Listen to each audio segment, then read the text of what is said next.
ధ్యానం చేయించుండగా దేవుడు తన పరిశుద్ధాత్మ శక్తిని చెప్పుచున్న నాకును వినుచున్న మీకును దయచేయుగా. మత్తయి సువార్త 8వ అధ్యాయం 2వ అధ్యాయం 8వ వచనం కదమ్మా. 8, 9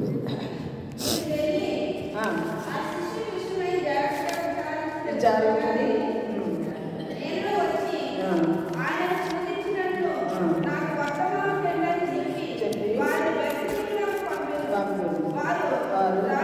రాజు మాట విని బయలుదేరిపోవచ్చునుగా.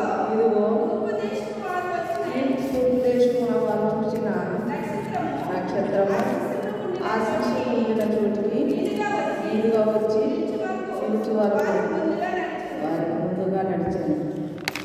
పరిశుద్ధుడైన మా తండ్రి, నీ ఘనమైన నామమునకు వేలాది స్తుతులు చెల్లించున్నాం తండ్రి. ఉదయకాల సమయంలో నీ వాక్య ధ్యానం చేయించుండగా నీలో పడ్డది నేను కాదు ప్రభువా, నీవే నాలో నుండి మాట్లాడండి నాయన. నీ కృపను గ్రహించి నా బలహీనతను తొలగించి బలపరిచి నాయన నిన్ను స్తుతించుటకు నీ వాక్యమును నాయన వివరించుటకు నాకు శక్తి దయచేయి.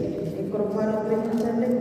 ఇది నాన్న ప్రభువా, మేము నీ మందిరంలో నీవు ఎలాగైతే మందిరంలో ఉండి వాక్యం విని వాక్యం బోధించి అనేక ప్రజలను నీ తట్టు త్రిప్పి నాయన నీ యొక్క వాక్యములు వినువారిగా చేసి వారిని పరిశుద్ధపరిచి ఉన్నారు తండ్రి. ఇది నాన్న ప్రభు, నీ వాక్యం ద్వారా మా హృదయములు తెరవమని నజరేయుడైన యేసుక్రీస్తు నామములో అడిగి వేడుకుంటున్నాను పరమ తండ్రి.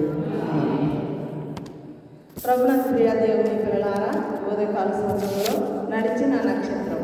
ఎందుకంటే నక్షత్రం దినాన్ని చూసినట్లయితే క్రిస్మస్ పండుగ రాగానే ముందుగా మనం ఏం పెట్టుకుంటాం, ప్రతి ఇంటి దగ్గర స్టార్ ఉంటుంది కదా. మరి ముందుగా చర్చిల కాడ అలాగే ప్రతి ఇంటి కాడ కూడా స్టార్ పెట్టుకుని వెలిగించుకొని మన కుటుంబాలు వెలుగుగా ఉండాలని ఆ స్టార్ మనం పెట్టుకుంటాం. అలాగే మన మందిరం దగ్గర పెద్ద స్టార్ పెట్టుకుంటాం. దేవుడు మనకు అనుగ్రహించినటువంటి కృప ఎంత గొప్పదంటే మరి దానిని మనము వర్ణించలేము. అలాగే దేవుడు మనల్ని కోరుకునేది కూడా మన జీవితంలో స్టార్లాగా ఉండాలని ఆయన కోరుకుంటాము. ప్రియమైన దేవుని బిడ్డలారా, ఇక్కడ జ్ఞానులను నడిపించింది దేవుని దగ్గరికి ఎవరు నడిపించారు? నక్షత్రం నడిపించింది. ఆ నక్షత్రం మరి జ్ఞానులు అప్పుడు ఏమున్నాయి, కాలినడకని వెళ్ళాలి ఎక్కడికి వెళ్ళినా. ఆ నక్షత్రం మరి అది 3 గ్రహాలు కలిస్తేనే ఒక నక్షత్రం అయిందంట. దేవుడు అప్పుడు దానిని ఆ విధంగా తయారు చేసి ఆ జ్ఞానుల్ని నడిపించడానికి ఆ నక్షత్రంలో ఉండి ఆయన నడిపించాడు.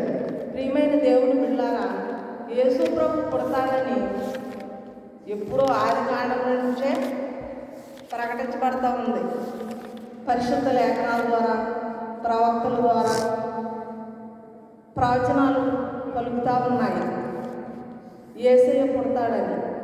అప్పటి నుంచి కూడా దేవోక్తులు అంటే దైవజనులు మాట్లాడినటువంటి మాటలు అప్పుడు ఎవరికి అర్థం కాదు. ఒక దర్శనం వచ్చిందనుకోండి, మీకు ఆ దర్శనం వచ్చినప్పుడు మీకు ఏమీ అర్థం కాదు. కానీ అది జరిగినప్పుడే అది అర్థం ఉంటుంది. కాబట్టి ఈ నక్షత్రం జ్ఞానులు తెలుసుకున్నారు. నక్షత్రం పుట్టింది, యేసయ్య పుడతాడని, ఆయన ఎక్కడున్నాడో కనుక్కోవాలని జ్ఞానులు బయలుదేరి అక్కడికి వచ్చేటప్పటికి బెత్లెహేముకు ముందు నజరేతుకు వచ్చారు కదా. అప్పుడు ఆ రాజు తెలుసుకున్నప్పుడు మీరు కూడా వెళ్ళి తెలుసుకుని రండి, నేను కూడా ఆయన పూజిస్తాను అంటే అది అక్కడ మోసం ఉంది. దేవుని బిడ్డలు దేవుని దగ్గరికి వెళ్ళినప్పుడు, ఆ రాజు దగ్గరికి వెళ్ళినప్పుడు నిజంగా నేను పూజించడానికి వస్తాను, మీరు మరలా నా దగ్గరికి వచ్చి చెప్పమన్నారు. కానీ దేవుని దూతలు చెప్పిన ప్రకారంగా వెళ్ళలేదు. మళ్ళీ అక్కడి నుంచి వేరే మార్గం గుండా వెళ్ళిపోయారు. కాబట్టి ఈ నక్షత్రం దేవుని దగ్గరికి తీసుకుని వెళ్ళి మరి అక్కడ యేసయ్యను పూజించి బంగారము, గోళము, సాంబ్రాణి సమస్తం దేవునికి సమర్పించుకొని వారు అక్కడి నుంచి వెళ్ళినట్టుగా మనం చూస్తూ ఉన్నాం. నక్షత్రము దేవుని మార్గము, దేవుని దగ్గరికి తీసుకెళ్లే మార్గము నక్షత్రము చూపించింది. ప్రియమైన దేవుని బిడ్డలారా, ఈ నక్షత్రం గురించి పాత నిబంధన కాలంలో సంఖ్యాకాండము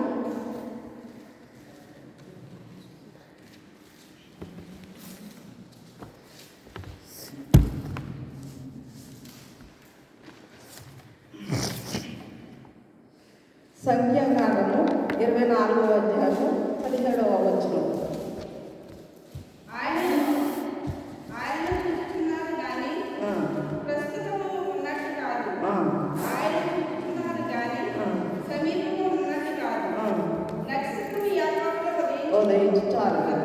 నక్షత్రము యాకోబులో ఉదయించును.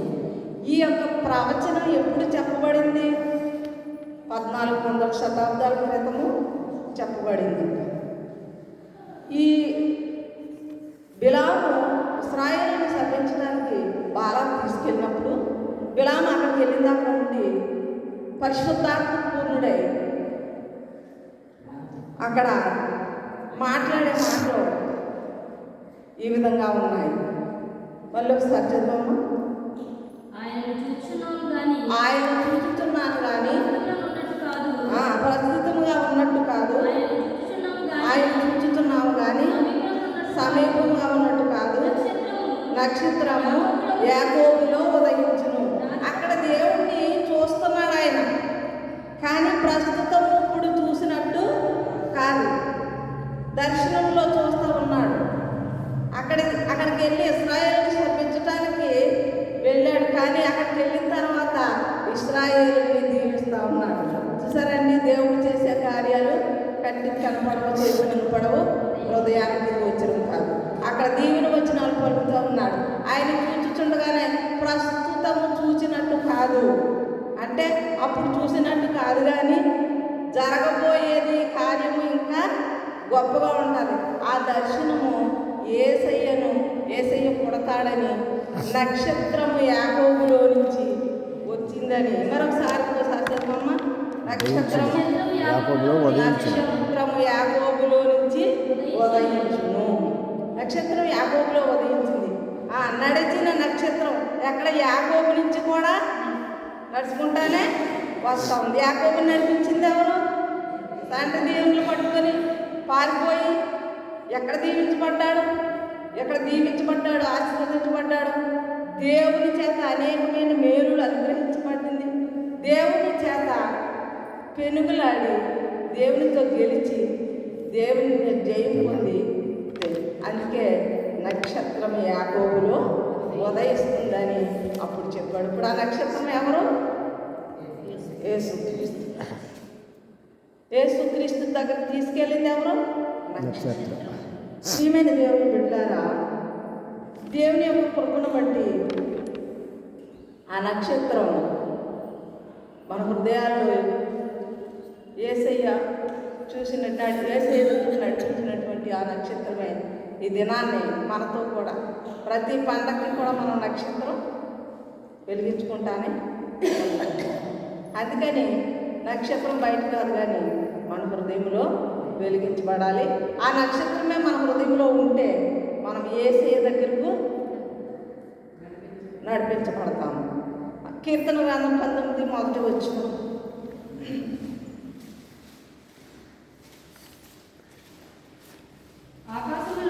ఆకాశములు దేవుని మహిమను వివరించుతున్నవి, అంతరిక్షము ఆయన చేతి పనిని ప్రచురపరుచుతున్నది. ఇప్పుడు నక్షత్రం దేవుని దగ్గరికి తీసుకెళ్తుంది. ఆకాశం అంట దేవుని మహిమను వివరించుతున్నదంట. ఆకాశం వివరిస్తుంది. చూసారండి, ఆకాశం, భూమి, గాలి, సముద్రము, నీరు సమస్తము కూడా దేవుని మాటకు లోబడి గడగడ వణుకుతుంది. ఇప్పుడు నక్షత్రానికి ఎవరు ఆజ్ఞించారు? దేవుడు ఇచ్చాడు. దేవుని దగ్గరికి నడిపించింది. ఆకాశం చూడండి, వర్షం కురవద్దంటే కురవటం మానేసి, వర్షం కురవమంటే కురిసింది. అలాగే గాలి, నీరు, సముద్రము కూడా యేసయ్య ఆగమంటే ఆగిపోయింది. ఎందుకంటే గాలి, నీరు, సముద్రము సమస్తం కూడా దేవునికి లోబడుతూ ఉన్నాయి. ఈ నక్షత్రం కూడా దేవుని మాటకు లోబడి వారిని అక్కడికి తీసుకుని నడిపించింది. ప్రియమైన దేవుని బిడ్డలారా, మనము కూడా దేవుని మాటకు లోబడి మనం దేవుని దగ్గరికి నడిచినా, ఇతరులను దేవుడి దగ్గరికి నడిపించినా మనం ఎలాగా స్టార్లాగా వెలిగించబడతాం. కాబట్టి మనలో ఎటువంటి అతిశయం లేకుండా ఈ క్రిస్మస్ దినాల్లో మనము ప్రతిదినము నూతనముగా మార్చబడుతూ ఉండాలి. రోజు రోజు ప్రార్థన చేసుకుంటామంటే ప్రార్థనకి ఫలితం ఏముండాలంటే ప్రతిదినము మనం ఆ నక్షత్రంలాగా మారాలి. స్టార్ మన ముందు పెట్టుకుంటే కాదు, కానీ మన హృదయంలో వెలిగించబడితే ఎంతో మంచిది. ప్రియమైన దేవుని బిడ్డలారా, ఈ నక్షత్రము దేవుని యొక్క మహిమను తెలియపరిచి వారిని యేసయ్య దగ్గరకు నడిపించి యేసయ్యను, మరి వారి నక్షత్రాన్ని పూజించారా, యేసయ్యను పూజించారా? యేసయ్యను పూజించారు. నక్షత్రాన్ని ఎక్కడి నుంచో అంటే అది యేసయ్య 40 రోజులు 2 సంవత్సరాల లోపు అక్కడికి నడిచి వెళ్ళారంట. అది నడిచారంట. ఆ నక్షత్రం పట్టుకుని వెళ్ళారు, కానీ నక్షత్రాన్ని వాళ్ళు పూజించలేదు. అక్కడికి వెళ్ళిన తర్వాత యేసయ్యను పూజించారు. శ్రేష్టమైనది లోకంలో ఏంటి? బంగారం, సాంబ్రాణి. యేసయ్యను ఆరాధించడానికి సాంబ్రాణి బోళం పట్టుకుని వెళ్ళి యేసయ్యను అక్కడ ఆరాధించారు. ప్రియమైన దేవుని బిడ్డలారా, మనం కూడా దేవుని ధనాన్ని, బంగారం అంటే బంగారం కాదు, కానీ మన హృదయమే ఒక బంగారం. అది బంగారం అయితే, మన హృదయం బంగారం అయితే అది శ్రేష్టమైంది. ఈ హృదయము నాకు ఇమ్మని దేవుడు బంగారం, వెండి బంగారాలు ఆయన కోరుకుంటలేదు, కానీ మన హృదయాన్ని ఆయన కోరుకుంటామన్నాడు. ప్రియమైన దేవుని బిడ్డలారా, దినాన్ని చూసినట్లయితే దేవుని కృప, దానియేలు గ్రంథము 12:3.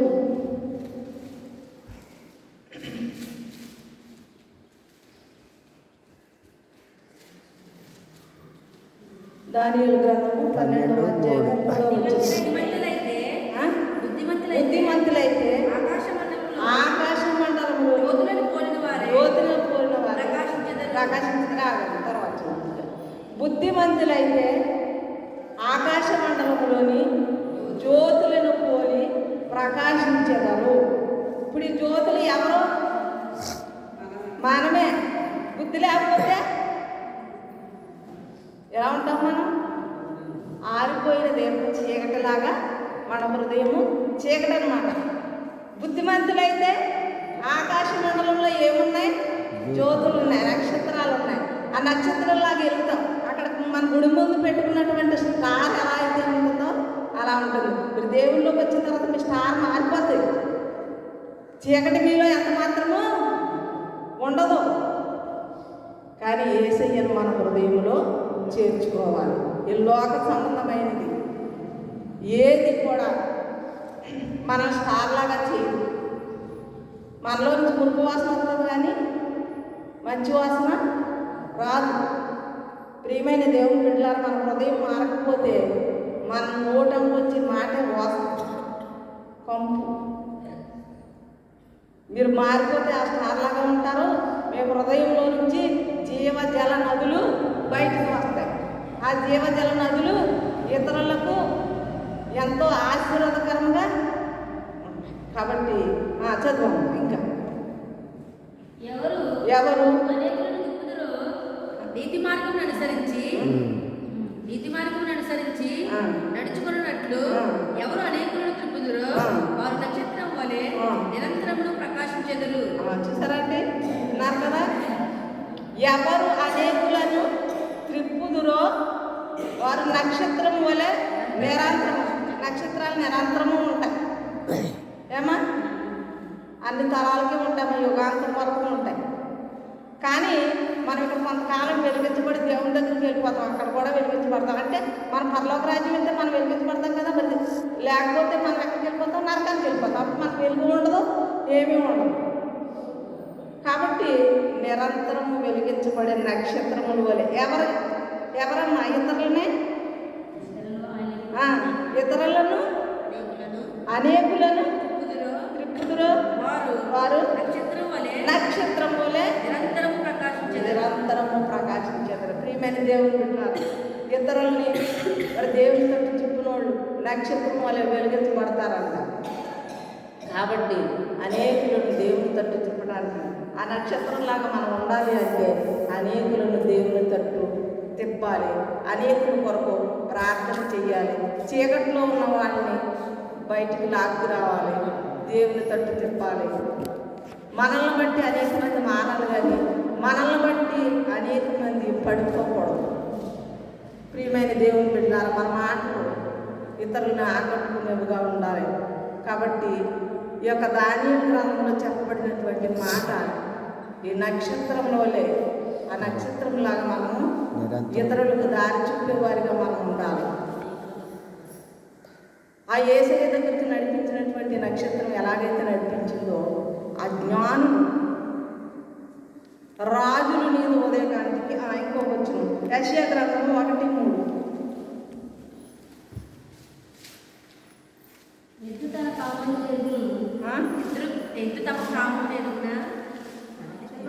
ఎరుగును అది కాదేమో 60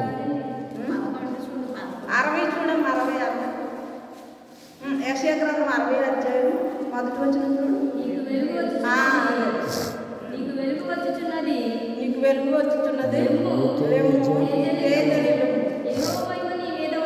యెహోవా మహిమ నీ మీద ఉదయించును. చూడుము భూమిని చీకటి కమ్ముతున్నది, కటిక చీకటి జనులను కమ్ముతున్నది. యెహోవా నీ మీద ఉదయించుచున్నాడు, ఆయన మహిమ నీ మీద కనబడుచున్నది. చూసావమ్మా, చూడుము భూమి మీద చీకటి కమ్ముతుంది. ఈ భూమి మీద మనం జన్మించినప్పుడు, మన ఎదిగి పైకి పెద్దవాళ్ళు అయినప్పుడు కూడా చీకటి మనల్ని ఆవరిస్తూనే ఉంటుంది. ఎందుకంటే సైతాన్ గారు ఉన్నాడు కదా, ఎప్పుడు కూడా మనల్ని పెడదోవ పట్టించడానికి, ఈ లోకంలోనికి లాక్కుపోవడానికి కొడతా ఉంటాడు. అప్పుడు మనకి ఏం పంపుతుంది? చీకటి పంపుతుంది. చీకటి కప్పినప్పుడు మనము నడవవలసిన మార్గంలో తప్పిపోయి మన ఇష్టానుసారమైన జీవితాలు జీవించినప్పుడు మనం చీకటిలో ప్రయాణము చేస్తాం. కాబట్టి ఇక్కడ ఏంటంటే వెలుగు నీ మీదకి వస్తుంది. ఆ వెలుగు ఎవరు? యేసుక్రీస్తు ప్రభువారు. యెషయా పలికిన ప్రవచనం అది. కాబట్టి చూడుము భూమి మీద చీకటి కమ్మింది, కానీ వెలుగు మీ మీదకి వచ్చినప్పుడు చదువు తర్వాత వెలుగు జనులు నీ వెలుగునకు వచ్చేదరు, రాజులు నీ ఉదయకాంతికి వచ్చేదరు. చూసామా, ఇప్పుడు మనం ఎక్కడున్నాం? దేవుని సన్నిధిలో ఉన్నాం.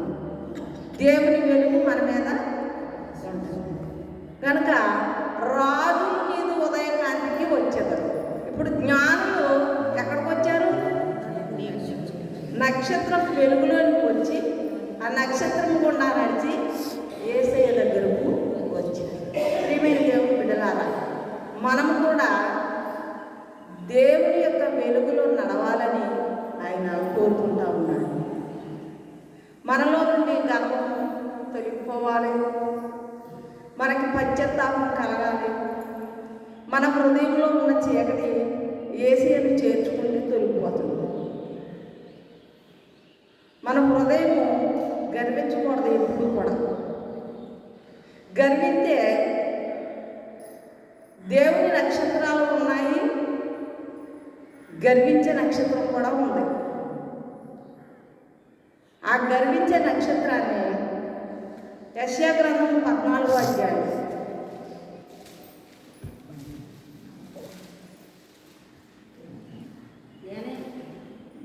యెషయా గ్రంథం 14వ అధ్యాయం 12 వచ్చిన తేజో నక్షత్రమా ఆగమ్మా, తేజో నక్షత్రమా వేగవచ్చు చుక్క. తేజో నక్షత్రం ఇది చాలా ప్రకాశవంతమైనది, చాలా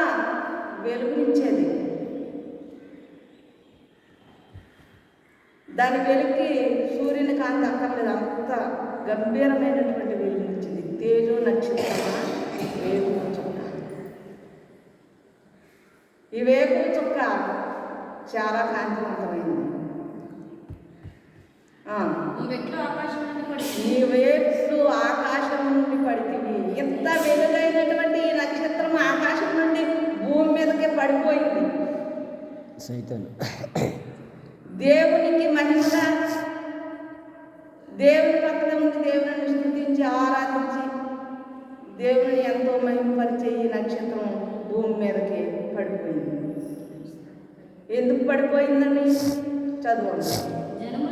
జనములను పడగొట్టిన నీవు నేల మట్టం వరకు ఎట్లు నరకబడితివి. నేను ఆకాశంకి ఎక్కిపోవదును.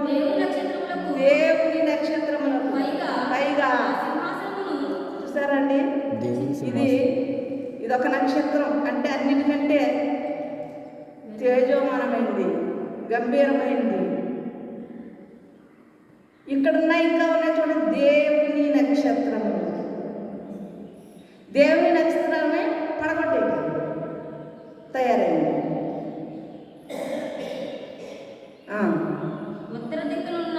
ఉత్తర దిక్కునున్న సభాపర్వతం మీద కూర్చుందినని, మేఘమండలం మీదకి ఎక్కదనని, మహోన్నతులతో సమానంగా ఉండదనని నీవు మనసులో అనుకుంటేవి కదా. నాకంటే తెలివైన వాళ్ళు లేరు, నాకంటే జ్ఞానవంతులు లేరు, నేనే గొప్ప, నేనే ముందు. అహంకారం. ధనం ఉంటే ఏదైనా కొనగలను, ధనం ఉంటే ఎవరైనా నాకు కొట్టుకుంటారు, ధనం ఉంటే ఎవరైనా తప్పు మాట్లాడతారు నిజమే. కానీ అది చివరికి ఏమవుతుంది? ప్రజల్లో విలువడదు, ఘనత ఉండదు, పాతాళం పడిపోతాం. జాగ్రత్త. దేవుడిలోకి వచ్చిన తర్వాత కూడా గర్వించిన వాళ్ళు ఎంతో మంది ఉన్నారు. ప్రియమైన దేవుని బిడ్డలు, ఈమె ప్రధాన దూత, తేజో నక్షత్రం, ఆ వేకువ చుక్క. దేవుని నక్షత్రాలను పడగొట్టాలని, సభాపర్వతం మీద కూర్చోవాలని, మేఘమండలం మీద ఎక్కిపోవాలని. చూసారండి, దేవుళ్ళలోకి వచ్చాక కూడా అంతకంటే ముందు నేను వెళ్ళిపోవాలి. ఇప్పుడు దేవుడు ఏమన్నా చదువు. ఉత్తర దిక్కున నన్ను సభాపర్వతం మీద కూర్చుందని, మేఘమండలం మీద ఎక్కేదనని, మహోన్నతులతో నన్ను సమానంగా చేసుకున్నదని నీవు మనసులో అనుకుంటుంది కదా. నీవు పాతాళమునకు నరకములో త్రోయబడితివే. నిన్ను చూచువారు నిన్ను నిదానించి చూచినట్టు ఇట్లు తలపోయేదురు. నక్షత్రం గురించి ఈ తేజో నక్షత్రము వేకువ చుక్క ఎలాగ పాతాళానికి పడద్రోయబడిందో, నరకబడిందో, మనలో ఉన్న గర్వము అలాగే మనల్ని నరకబడుతుంది. ఈ నక్షత్రాలకు ఉన్నటువంటి పవరు ఎంత పవర్ అంటే ఉందో, మరి దేవుని నక్షత్రాలను కూడా పడగొట్టేద్దామని చూస్తారా? దేవుని నక్షత్రాలను కూడా పడగొడదామని. మనం అలాగా ఈ లోకంలో ఉండకూడదు. మనలో గర్వం తీసివేసుకోవాలి, అహంకారం తీసివేసుకోవాలి. ఈ ఉదయ నక్షత్రాలు దేవుని స్తుతిస్తే, భూమి ఆకాశం దేవుని స్తుతించింది. ఆయా నక్షత్రాలు దేవునికి లోబడి ఆయన చెప్పిన మాట వింటున్నాయి. మాట వినుట శ్రేష్టము కనుక మనము యేసయ్యను నడిపించిన నక్షత్రం వలె మనం ఉండాలని ఈ ఉదయకాలంలో దేవుడు కోరుకుంటా ఉన్నాడు. ప్రియమైన దేవుని బిడ్డలారా, ఎందరూ ఈ లోకంలో దేవుడిని చుట్టుతారో వారు ఆకాశ మండలంలో జ్యోతుల వలె వెలుగుతారని, ఆ జ్యోతిలాగా మనం వెలగాలని ఆయన కోరుకుంటా ఉన్నాడు. దేవుని నక్షత్రాల వలె మీరు ఉండాలని ఆయన కోరుకుంటా ఉన్నాడు. ఆ నక్షత్రంలాగా నీవు నేను ఉన్నట్లయితే దేవుడు ఈ దినాన్ని ఆయనకు క్రిస్మస్ పండుగ ఎంతో ఆనందం. ఆ జ్ఞానులు వెళ్ళి ఆ నక్షత్రం నడిపించినట్లుగా దేవుడిని పూజించి వారి వారు తిరిగి మరలా వారి దేశం వాళ్ళు వెళ్ళిపోయారు. సాతాను అక్కడ గలిబిలి పెట్టింది జ్ఞానం పెట్టి వెళ్ళిపోవాలని. కానీ దేవుని యొక్క దూతలు చెప్పినట్లుగా వారు విని వారి దేశానికి వాళ్ళు వెళ్ళిపోయారు. కనుక మనం ఏ నక్షత్రం లాగా మనం ఉందా? దేవుని నక్షత్రం లాగా మనం ఉండాలని ఆయన అక్కడ ఉన్నాయి కదా దేవుని నక్షత్రాలు. ప్రియమైన దేవుని బిడ్డలారా, ఉదయకాల సమయంలో ఆ యొక్క నక్షత్రం వల్ల మనం ఉండాలని కోరుకుంటూ మన హృదయంలో మీ హృదయంలో ప్రార్థన చేసుకోండి. నేను కూడా చిన్న ప్రార్థన. ప్రభువా, ఉదయకాల సమయంలో నాయన జ్ఞానం నడిపించినటువంటి నక్షత్రం మా హృదయంలో ప్రవేశింపచేసి నీ సన్నిధికి మేము నడిచి నాయన క్రిస్మస్ పండుగ దినాన్న ఎలాగైతే వారు బంగారం గోళము సాంబ్రాణి సమర్పించుకున్నారో ఈ పండుగ రోజు కూడా మేము కూడా ప్రభు నీ సన్నిధికి బహు విలువైనటువంటి కానుకలతోనూ మా హృదయం నీకు అర్పించుకునే స్వభావంతోనూ మేము ఉండాలని, ఆ నక్షత్రం వల్ల మేము ఉండాలని ఈ ప్రియ బిడ్డలందరూ హృదయాలు వెలిగించి ప్రతి వారికి కూడా నాయన మంచి నక్షత్రం, దేవుని నక్షత్రం, నీ దగ్గరకు నడిపించే నక్షత్రం లాగా ఉండాలని మా హృదయాలు సిద్ధపరచమని నజరేయుడైన యేసుక్రీస్తు నామములో అడిగి వేడుకుంటున్నాం తండ్రి. ఆమేన్.